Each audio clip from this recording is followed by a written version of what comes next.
Everyone. So, what is money bill? Most important question in your mind whenever you read polity. जब भी polity पढ़ते हैं तो आपके एक क्वेश्चन आता है मनी बिल्स के ऊपर। कई एग्जाम में कई बार पूछा है, तो आज इस टॉपिक को कवर करेंगे। और इस टॉपिक में सबसे पहले हम समझेंगे कौन सा आर्टिकल है जो मनी बिल्स के बारे में बताता है। ये तो कॉमन क्वेश्चन बनता है। तो article 110 of the constitution talks about the definition of money bill. तो मनी बिल क्या होगा? Money bill deem to be money bill if it contain only provision. क्या प्रोविजन है? Following matter. किसी भी इस पूरे मैटर्स में से कोई भी एक मैटर अगर है तो उसे हम लोग मनी बिल के डेफिनेशन में लाते हैं। तो समझते हैं क्या क्या कौन कौन से कंडीशन मनी बिल कहलाता है। सबसे पहले टैक्स से रिलेटेड कोई भी इम्पोजिशन, एबोलिशन, रिमिशन, अल्टरेशन और रेगुलेशन ऑफ टैक्स। जो गवर्नमेंट ऑफ इंडिया कोई भी टैक्स लगाती है तो उसको बढ़ाना है, घटाना है, या उसमें कोई भी चेंजेस करना, तो वो मनी बिल कहलाता है। सरकार का जो पैसा बोरोइंग होता है, सरकार, केंद्र सरकार जो पैसा उधार लेती है, उसके केस में अगर कुछ भी चेंज करना है तो वो मनी बिल कहलाएगा। दूसरा है कि कंसल्ट फंड ऑफ इंडिया से और कंटीजेंसी फंड ऑफ इंडिया जो होता है, जो भी पेमेंट होता है उससे विड्रॉल करना या उसमें मनी देना, ये सब चीजें अगर मैटर हो तो मनी बिल कहलाएगा। कोई भी पैसा अगर विड्रॉ होता है कंसल्ट फंड ऑफ इंडिया से तो वो मनी बिल कहलाता है। Any expanded charge on the consult fund of India. Charge expenditure मतलब हो गया वैसा जैसे सैलरी ऑफ जजेस of supreme court and high court. जितने भी एक्सपेंडिचर होते हैं गवर्नमेंट का, जिसे वोट है ना डिस्कस नहीं किया जाता, increasing in the amount of such any expenditure, जैसे मान ली जजेस का सैलरी इंक्रीज करना है, प्रेसिडेंट, ये सब क्या चार्ज एक्सपेंडिचर है, तो वो अगर मैटर है तो क्या कहलाएगा? मनी बिल कहलाएगा। साथ में यहाँ पर और भी बताया गया कंडीशन, किस कंडीशन में मनी बिल कहलाता है।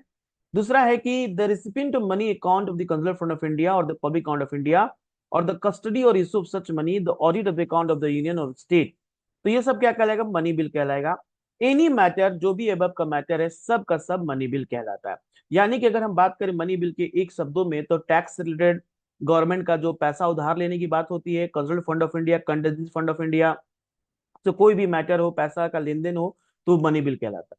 तो चलिए बात करते हैं कि मनी बिल के ऊपर डिसीजन किसका फाइनल होता है। तो बता दें यहाँ पर अगर एग्जाम में क्वेश्चन पूछे कि who among the following is the take a final decision regarding the money bill, तो वो होता है स्पीकर। अध्यक्ष की निर्णय अंतिम होती है। If any question arise whether a bill is money bill और not, the decision of the speaker of the Lok Sabha is final. और इनका डिसीजन क्या होता है? Can not be question in court of law, इधर house of parliament, even the president. और इनका अगर एक बार इन्होंने डिसीजन ले लिया तो डिसीजन को आप कोर्ट में चैलेंज नहीं कर सकते हैं, पार्लियामेंट में इनके ऊपर डिस्कशन नहीं हो सकता है, मतलब कि इनका पूरा का पूरा डिसीजन फाइनल होता है। ठीक है। अब बता दें आपको कि क्या एक्सेप्शनल होता है। एक्सेप्शन है कि a bill is not to be a money bill by reason only that it provision for. अगर कोई बिल में सिर्फ ये बातें बताई गई हैं तो वो मनी बिल नहीं कहलाएगा। जैसे द इम्पोजिशन ऑफ फाइन्स और द पिक्यूनियरी पेनाल्टीज, जुर्माना या अन्य मौद्रिक दंड का आरोप हो तो वो मनी बिल नहीं कहलाता है। द डिमांड और पेमेंट ऑफ फी और licence of fees, service rendered, licence fees या सेवाओं के लिए फीस का मांग या भुगतान मनी बिल नहीं कहलाएगा। और इम्पोजिशन, एबोलिशन, रिमिशन, अल्टरेशन और regulation of any tax of any local authority और बॉडी फॉर लोकल पर्पस, वो मनी बिल नहीं कहलाता। यानी लोकल अथॉरिटी, जुर्माना हो गया, किसी तरह का मौद्रिक दंड हो गया, पेनाल्टी हो गया, ये सब मनी बिल में नहीं होता है। ठीक है। आगे एक इंपॉर्टेंट पॉइंट यहाँ पर समझने वाली है, एग्जाम में यहाँ से भी क्वेश्चन पूछ देता है। When a money bill is transmitted to the Rajya Sabha, the recommendation and presented to the President of SN, the Speaker endorses it as a money bill. तो जैसे क्या होता है लोकसभा, देखिए मनी बिल पहला बात तो याद रखिए लोकसभा में ही इंट्रोड्यूस हो सकता है, राज्यसभा में नहीं होता है। तो जैसे लोकसभा में इंट्रोड्यूस होता है तो ये राज्यसभा में जाता है। तो ये यहाँ पर स्पीकर लिख कर देंगे, स्पीकर अच्छे से मेंशन करेंगे कि ये एक मनी बिल है, इस पे ध्यान देना कि ये मनी बिल है। ठीक है, नॉर्मल बिल नहीं है।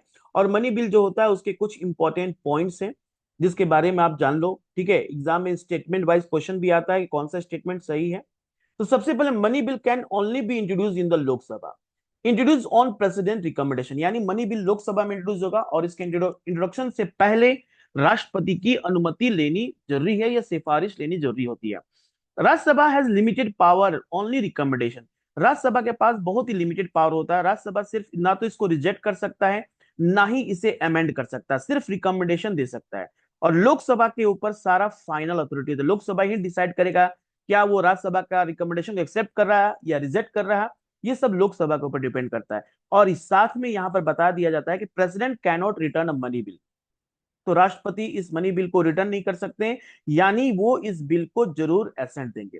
तो सबसे पहले बता दें कि लोकसभा में इंट्रोड्यूस होता है मनी बिल, फिर ये लोकसभा से पास होता है, ठीक है। लोकसभा से पास होकर ये राज्यसभा जाता है। राज्यसभा के पास क्या पावर होता है कि ये सिर्फ रिकमेंडेशन कर सकता है, ये रिजेक्ट नहीं कर सकता, अमेंड नहीं कर सकता है।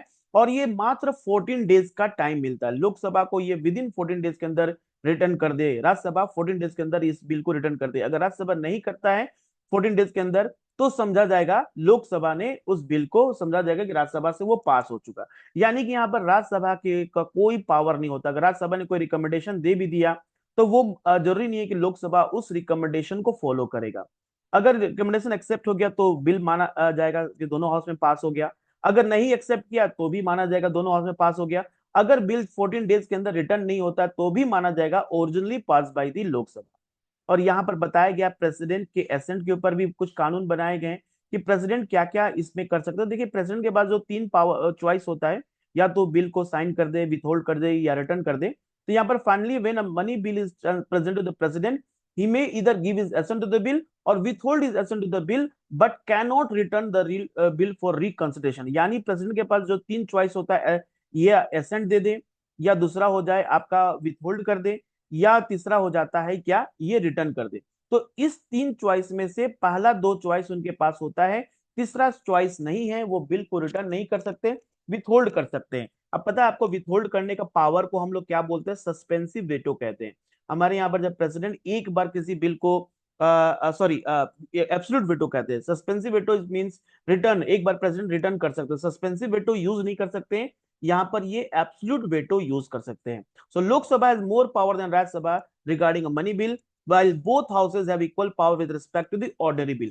ऑर्डनरी बिल जो होता है उसमें दोनों का इक्वल पावर होता है, लेकिन मनी बिल के केस में लोकसभा का मोस्ट इंपॉर्टेंट पावर। ठीक है, I hope this video help you understood what exactly the money bill. Thank you everyone.